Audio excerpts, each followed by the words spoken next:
During this session, we're going to cover various workflows throughout remote sensing using different technologies, software, hardware, and so on.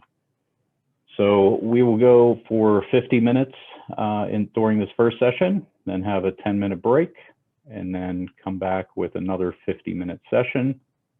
And during this first session, I'm going to focus primarily on photogrammetry software and workflows. So things that will be covered, including Pix4D, Recap, Civil 3D, Matterport, etc. And then the second session, Matt Bainbridge is primarily going to talk about different LiDAR software processing techniques, you know, aerial, mobile, and terrestrial LiDAR. So just real quick on myself, Rob Sinclair. I have 20 years of design and technology related experience in the civil infrastructure, survey, and UAS fields. My current position, I'm the Corporate Design Technology Manager for Civil and Environmental Consultants, CEC. I'm also a Part 107 remote pilot, Autodesk Expert Elite, and a Civil 3D and AutoCAD certified professional. Matt, do you want to give a brief introduction of yourself? Sure. I'm Matthew Bainbridge. I started out with degrees in mathematics and civil engineering from FSU. I'm currently serving as the Remote Sensing Group Manager in Bridgeport, and I've been working in the surveying and civil engineering design experience industry for 20 years. I do have my EIT and SI looking to set for the PE and PLS exams this year. And I have a lot of experience over the past 5 to 7 years at CEC with, you know, GNSS technologies, different INS integrations, and just kinematic processing of trajectory files in general. I also have my certified Regal technologist certification. Cool. Thanks, Matt. So just a brief overview of the company we work for. CEC actually has 24 locations, more than 1,100 employees, and you can see those locations on the map. Myself, I'm based out of the Pittsburgh, Pennsylvania office where our headquarters is, and like Matt said, he's out of our Bridgeport, West Virginia office. Some markets we serve, you know, we do a lot across the footprint, manufacturing, mining, oil and gas, real estate, solid waste, you know, a lot of civil engineering and environmental engineering services, as well as we have 125 surveyors on staff. So primarily this conference is a survey conference, so we're going to be focusing on the survey and geospatial aspect of that.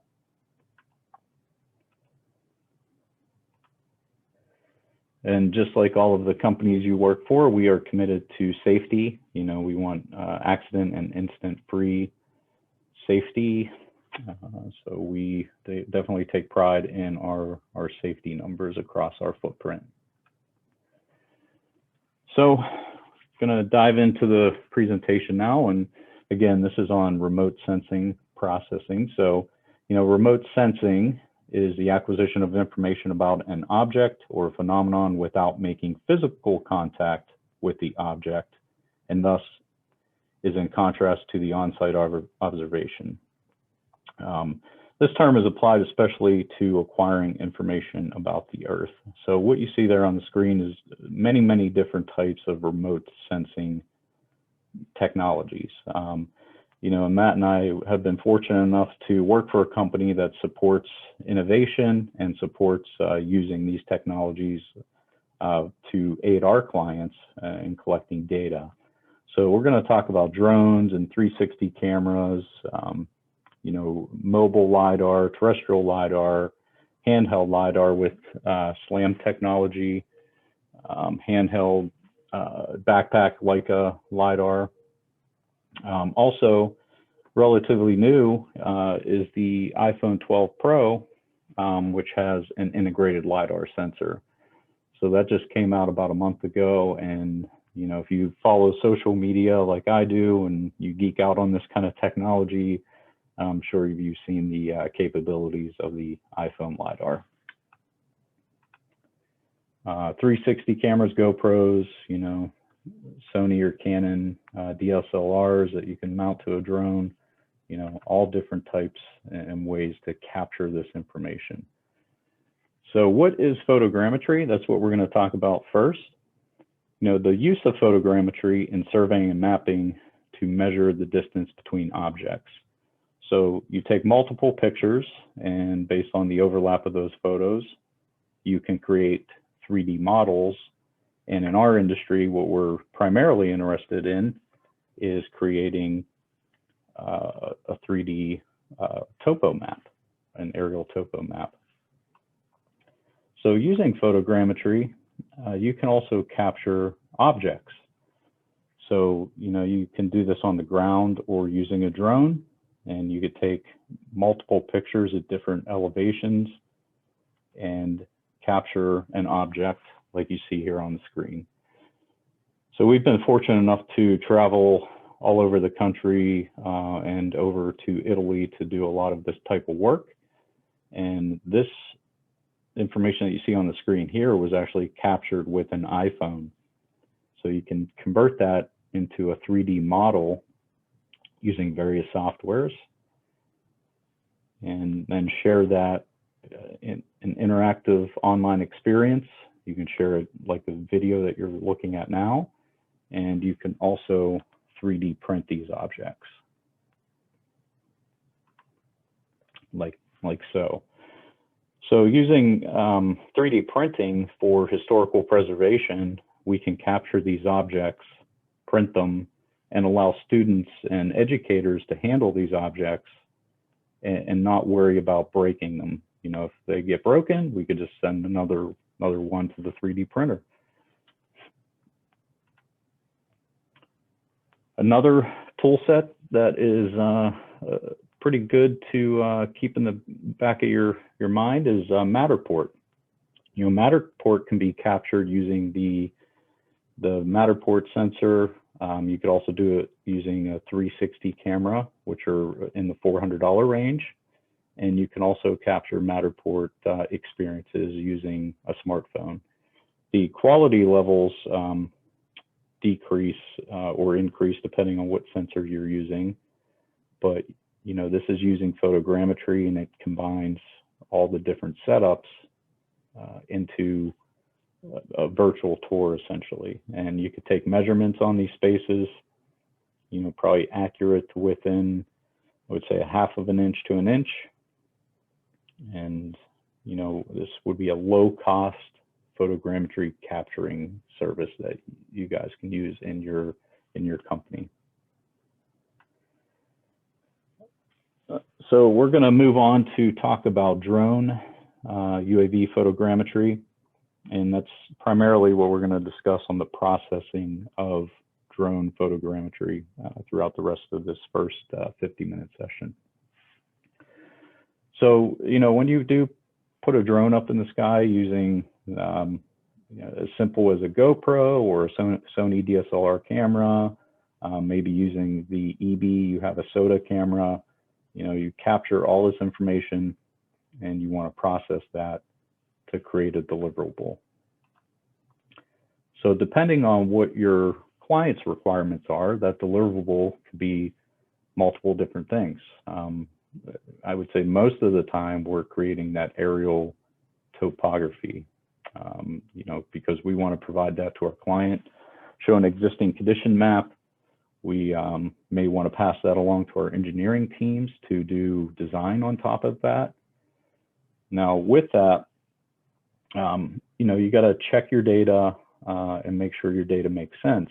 So, you know, we have an internal QA/QC policy to verify our data before we provide that to our clients. And how do you know your data is accurate? You know, this next slide here, you know, if I would do a stockpile volume on this, you could see those trucks that are in there that are actually topoed. So if I'm not aware of that and I do a stockpile volume and include that area, I'm actually going to pick up the volume of each one of those trucks. Obviously, we don't want that, so we have to clean the data and check that before we provide a number. One thing that we always do is we always provide ground control points and at least 25 check shots, just so we can verify our data. You know, even if you're using RTK or PPK systems, you always want to have ground control, because if your client ever comes back and questions the accuracy of your data, you know, you have to have something there in order to check that. You know, if you just totally rely on RTK or PPK, you know, you have really no way to verify your data. Another deliverable is, you know, a 3D model. This was captured from a drone, and this was a historical preservation effort. You know, in this case, they were worried that if a natural disaster like an earthquake would hit, you know, they would want to be able to rebuild this structure the way it exists today. So we actually did terrestrial LiDAR on this and actually captured it using the drone. And this is the drone data that you're seeing here, but you can see how highly accurate this data is using a photogrammetry workflow. Aerial and orthorectified images is another big one that we produce from a drone and provide to our clients. So this 800-acre site that you see here, we're going to zoom in on this. This was flown using an EB with a SOTA sensor. And you can see I'm going to zoom into one piece and then zoom into another part of this. And this entire project was 800 images stitched together in Pix4D, and you end up getting really high resolution aerial photography using this technology.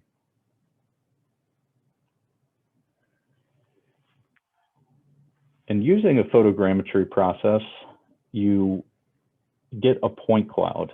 And this is a point cloud fly through of an oil and gas facility in the hills of West Virginia.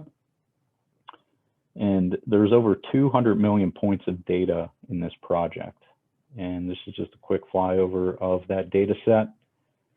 You know, it kind of looks like a 3D model, but the points are just so close together that it looks like that. And you can even see on the slope there, you know, you could pick up landslides and then pass that along to your geotechnical engineers to remediate that landslide. So you capture way more data than you necessarily need to accomplish the goal of whatever your project is. But it's nice to have that, and you could capture this much data in less than a 1-hour flight.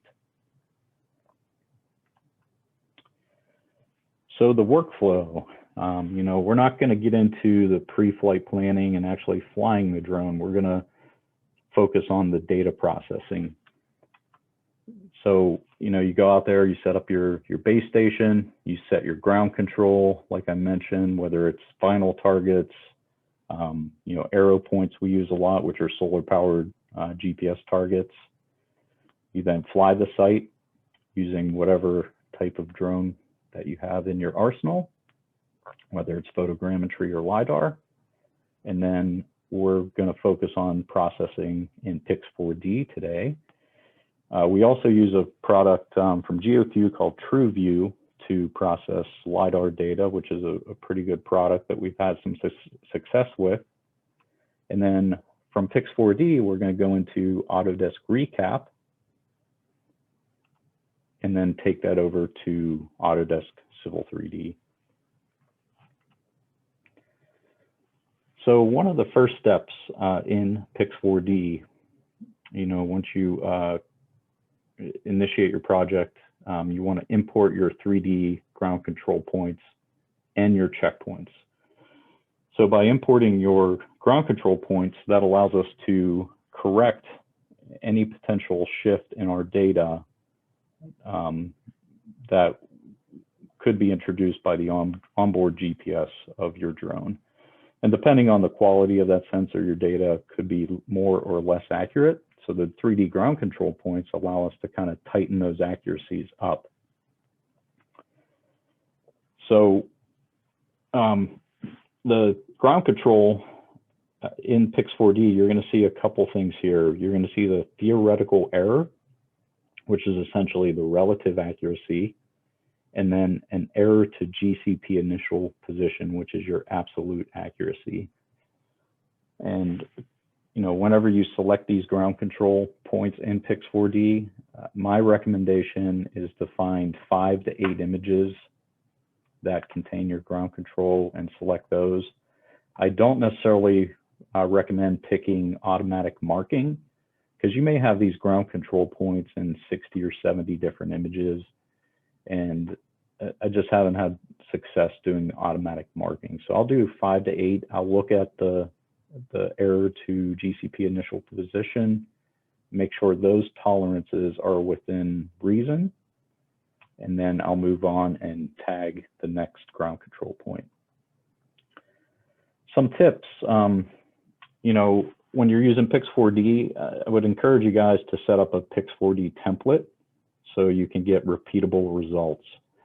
You can share that template throughout the rest of the users in your company so that they're processing the same way.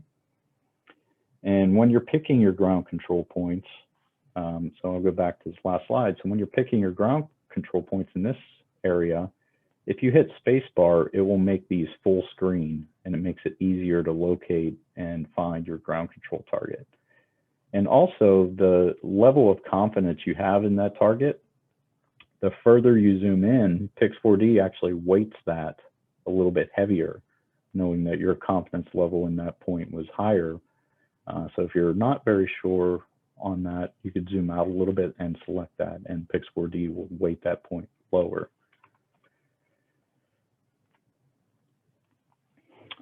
The most, probably the most important number in photogrammetry is your GSD, which is ground sampling distance. So when you process this data, Pix4D is going to calculate a ground sampling distance. In this example here, you could see it's 1.65 centimeters, which is 0.65 inches. And theoretically, your maximum error on your project should not exceed 3 times your GSD. The ground sampling distance, it is a little complicated to figure out, but it has to do with the size of the sensor that you're using, the focal length of the camera, the height of your flight, the image width. So all of that comes into play. Pix4D thankfully calculates that automatically for you. But there are online calculators if you want to try to figure it out on your own. So pretty much general rule of thumb, the lower you fly and the more overlap you have, the lower your GSD is going to be. The higher you fly and the less overlap, your GSD is going to be higher. Inside of Pix4D, point cloud classification is important. And this option was added to a recent release of Pix4D that happened in 2020. There's an automatic point cloud classification. So if you just updated Pix4D, you may want to go in and enable that in your templates. And it does a decent job. It's not perfect by any means. It will get your point cloud classified probably 90% of the way there. But it will classify things like buildings, pavement, ground, vegetation, human-made objects, and puts it on its separate classification layer. So once it is classified, you could go in and just verify that it was classified correctly. And here's a quick video of me going through toggling on the classifications, and you can see that those points there were misclassified. So we can simply select those and then reclassify those to the appropriate classification.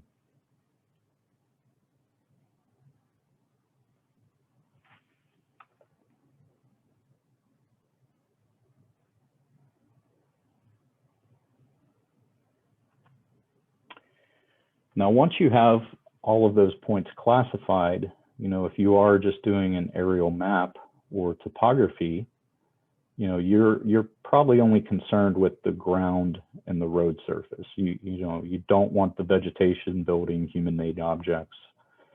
So in Pix4D, you can export an LAS file of just the ground points. And you could do that over there on the left-hand side and right-click on your densified point cloud, hit export points, and it will allow you to toggle which classifications you want to export, what format you'd like to export them in, and then that will create a new LAS file that you can then bring into Recap and Civil 3D. A couple other terms as it relates to Pix4D data. Anytime you see DTM, that stands for Digital Terrain Model.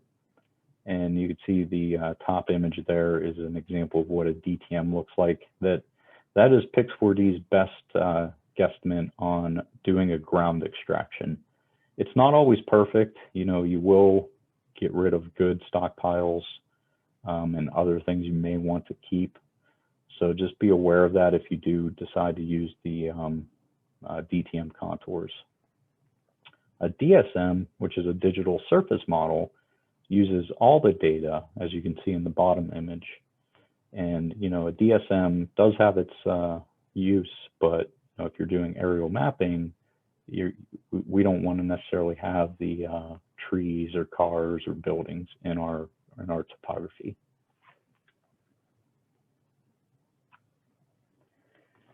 You can also, after you do the point cloud cleanup, you don't have to reprocess steps 2 and 3 in Pix4D.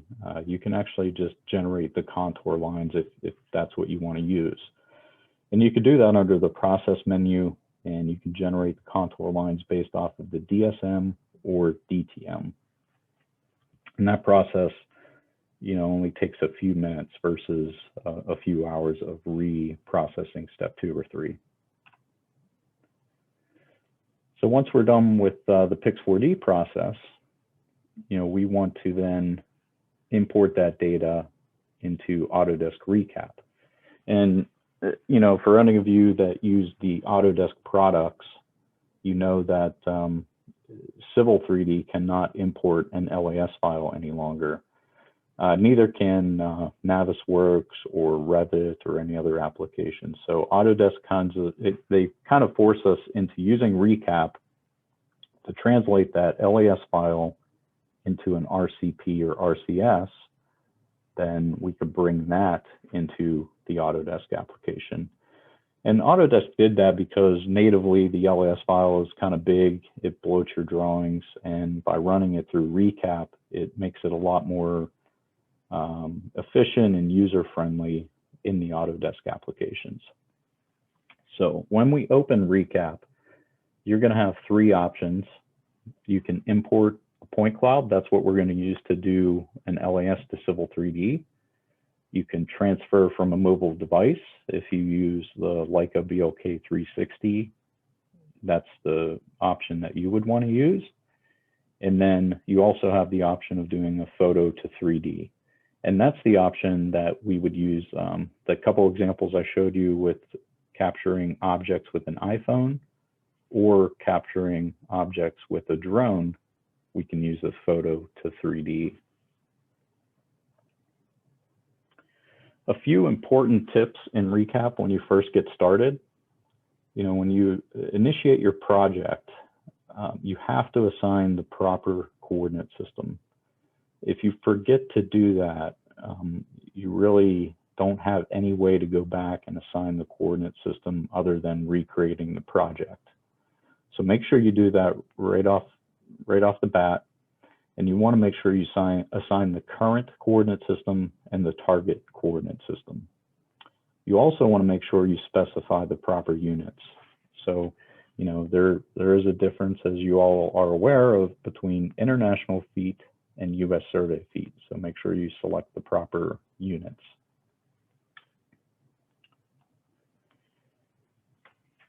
And then when we move over to Civil 3D, You know, we always want to start with a template in Civil 3D. It's just going to make our lives a lot easier. And we also want to make sure we assign that same coordinate system in our Civil 3D drawing. We will then attach the RCP or RCS file using the Civil 3D reference manager. So just like you would attach a DWG file, we can go down and select attach point cloud. That's going to give us the option to select that point cloud or that recap file that we just created. So once that point cloud comes in, you can select it on the screen and then select create surface from point cloud.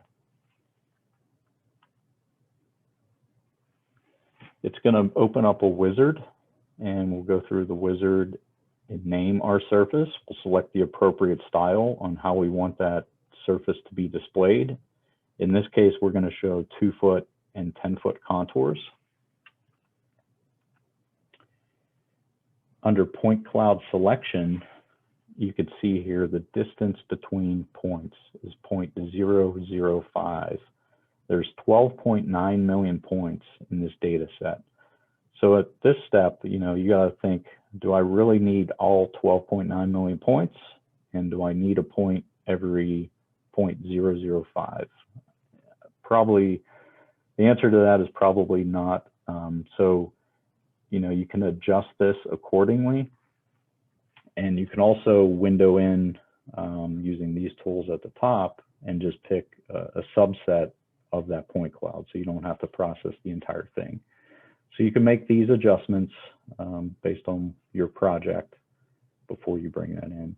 If you do decide to bring in everything, that's fine. Civil 3D will handle it just fine. We've actually processed a point cloud with 2 trillion points before. It did take a long time, but it was able to do it without crashing. Then the third step here in this wizard is the non-ground point filtering. This is also very important to make sure you select the right option here. So generally speaking, we will do all of our classifications and filtering in another application. You know, we don't do that in recap, although you can. It's a little tedious, but we rely on other applications, just like I showed you in the Pix4D example. So with these filtering methods, the differences here and the planar average and the Kriging interpretation, we haven't had much luck with that. So I would suggest not to use those. But planar average, as you can see there in that diagram, it will actually take all the points in your point cloud and try to figure out where that average elevation is and create a surface based on that. Kriging interpolation, you know, you can see it uses this to try to find the ground surface as best that it can. But again, you know, this option we haven't had much success with. So we always go with no filter, and we would be filtering out these above ground points in other applications like Pix4D, and then we'll build that surface using no filter. You'll get the message in Civil 3D saying this surface may take some time to process. It does process in the background. You know, this could take anywhere from a few minutes to 30 minutes to an hour, depending on the size of your data set. But once you're done, let me flip over to Civil 3D. You will actually get a complete Civil 3D surface. And you can see that here. In this data set, we actually went through and captured this data using 3 different methods. We did terrestrial LiDAR using an RTC 360 scanner. We used a Leica GPS unit to shoot ground control and other check shots across the site. And then we flew this with a Phantom 4 RTK drone. And we did that because we wanted to see the data comparison between those 3 different remote sensing technologies. So you could see we also cut a bunch of sections, and I have a chart that I'll show you guys here in a few minutes on the accuracy differences between those three technologies. So let me turn on my station tracker. This is a great tool as well if you guys aren't aware of this. Station tracker allows you to, you're on plan view or profile or section view, and it will show you where your cursor is, so you can kind of track that. So I'm going down the length of this project, and you can see where my cursor is. If I zoom in here in the profile or section, you can see that that data is pretty close to each other. Now, LiDAR obviously will penetrate the vegetation and get you a little closer to the ground, where photogrammetry is not going to penetrate the vegetation. But between the two data sets, in the open part of this is pretty accurate. You can see here on the slopes where the vegetation gets a little thicker. It's not as close. Also down here, there's some trees and vegetation. But depending on what the intent of your project is, you know, photogrammetry may be a good tool to utilize. Come up here to some of the cross sections, and you can see in the open areas, it's pretty accurate.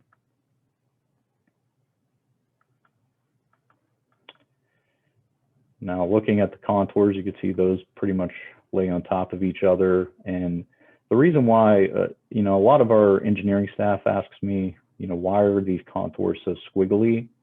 And that's because we used all 12.9 million points to build this data. You know, if you wanted to clean that up, you can decimate those points down a little bit, or you can use other softwares to lay, like, say, a 10-foot grid of points on this surface and build your surface from that.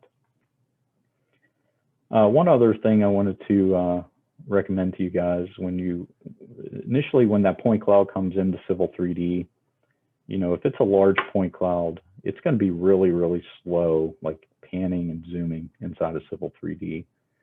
And that's because by default, your visual style is going to be on a 3D view, so it can display that point cloud.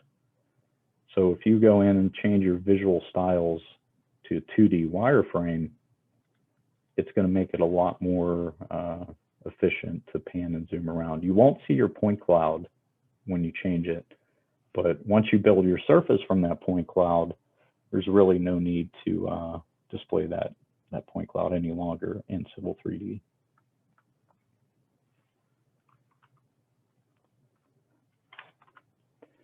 So here's that chart that I mentioned, the accuracies from 3 different remote sensors. You can see this was data from the survey GPS that I mentioned, the Leica RTC 360 scanner, and the DJI Phantom 4 Pro. So here's this column here is the GPS versus RTC 360. You can see the average is 300ths, you know, and there's one shot there that's 0.12. So if we take that out of the equation, you know, the accuracies are even much tighter than that. GPS to the Phantom 4 Pro, you know, you have one that's a 10th, but if you take that out, you know, you're probably in the 500th or 600th range, which is pretty good. And then if you take the terrestrial laser scanner, the RTC 360 versus the DJI Phantom 4 Pro, you know, you're about 800ths, 900ths off. And there's one that's 0.18 that, you know, you take that out, you're probably in the 10th range. So all of those are well within aerial mapping grade tolerances. And after we did this study, you know, have a newfound respect for photogrammetry, and, you know, even the Phantom 4 Pro, you know, a drone that's, you know, $1,500 or $2,000 can get you accuracies like this. You know, keep in mind the vegetation issue. You know, photogrammetry is not going to penetrate vegetation like LiDAR. So, you know, definitely depending on your project, you could use a Phantom 4 and get pretty good accuracies.